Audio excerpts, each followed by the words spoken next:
সন্ধে হয়ে গেছি, সন্ধ্যেবেলায় বাগানে যাচ্ছি।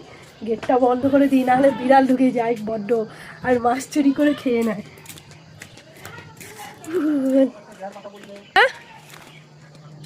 কি বলছো?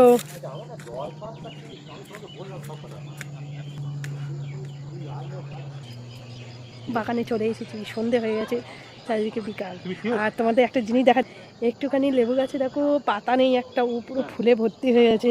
আর কি সুন্দর লাগছে দেখো, দারুণ লাগছে না বলো লেবু গাছের ফুলগুলো? আর আমার হাজবেন্ড যাচ্ছে হেলমেট মাথা দিয়ে কুল পাতে। কে আছে?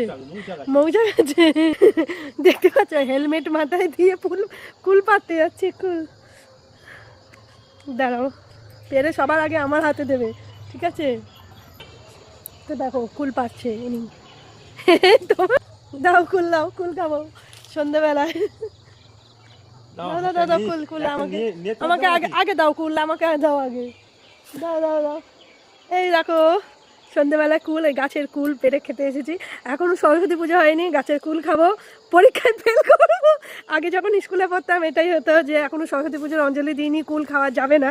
কিন্তু এখন তো আর পড়াশোনা করছি না, তো খেয়ে নি। এরকম পাকা পাকা কুল পেলে কি সহ্য করে থাকা যায় বলো? কি সুন্দর লাগছে না?